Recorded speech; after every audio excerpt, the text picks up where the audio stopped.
Hola, Dios te bendiga, bienvenido a este tu canal, no olvides suscribirte y activar la campanita de notificaciones, comencemos. Significado de pecado. ¿Qué es el pecado? Se conoce como pecado a la transgresión voluntaria de la ley divina o de alguno de sus preceptos. Por otro lado, el pecado es visto como todo aquello que se aparta de lo recto y justo, o que falta a lo que es debido, por ejemplo, la violación de alguna ley o norma. En el ámbito de la religión, el pecado es considerado una ofensa a Dios, debido a la violación de la ley de Dios, y de los mandamientos de la Iglesia, lo cual produce la ruptura de la relación entre Dios y el individuo, lo cual debe de ser corregido a través del sacramento de la confesión y del perdón por parte de Dios. En relación a lo anterior, las consecuencias del pecado son la lejanía de Dios, el remordimiento, aumento de las dificultades en el camino de la vida debido a la falta de la presencia de Dios, entre otras.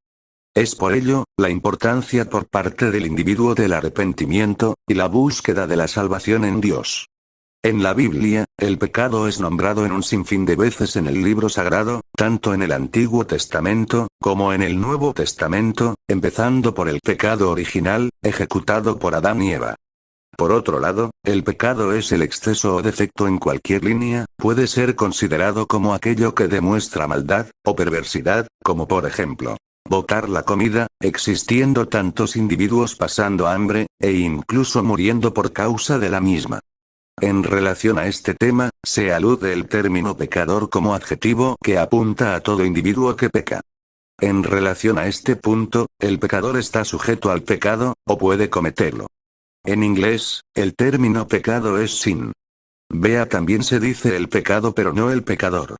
Tipos de pecado. Es posible distinguir diferentes tipos de pecados como pecado original, también conocido como pecado ancestral, cometido por los padres de la humanidad, Adán y Eva, dejándose embaucar por el demonio, representado por una serpiente, y desobedeciendo a la orden de Dios, a través de la ingesta del fruto del árbol prohibido, ocasionando el sufrimiento de la humanidad. Todos los seres humanos nacen con el pecado original, que debe de ser reparado a través del bautismo. Pecado mortal, es la violación intencional y con conocimiento de las leyes o mandamiento de Dios, como por ejemplo, asesinato, difamación, adulterio. Pecado venial, es el quebrantamiento de la ley de Dios en materias leves. Por ejemplo, los chismes en asuntos insignificantes son pecado venial, ahora si afecta la reputación de alguien es pecado mortal. Pecado capital, se caracteriza por originar otros pecados, es por ello que se escucha la frase los 7 pecados capitales, ellos son lujuria, gula, avaricia, pereza, ira, envidia, y soberbia.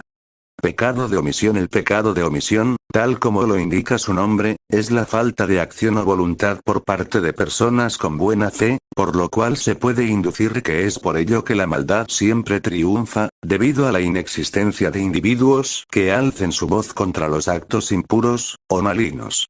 Es por ello, la importancia de que los individuos razonen de todo aquello que pase a su alrededor, con la finalidad de luchar contra el mal, ya que es de recordar que éste actúa mientras el bien lo permita. Pecado social. Con respecto a este punto, el Papa Juan Pablo II, proclamó como definición de pecado social, en la exhortación apostólica Reconciliación y Penitencia de 1984, lo siguiente. Es social todo pecado cometido contra los derechos de la persona humana, comenzando por el derecho a la vida, o contra la integridad física de alguno. La Iglesia, cuando habla de situaciones de pecado o denuncia como pecados sociales determinadas situaciones o comportamientos colectivos de grupos sociales más o menos amplios, o hasta de enteras naciones y bloques de naciones, sabe y proclama que estos casos de pecado social son el fruto, la acumulación y la concentración de muchos pecados personales.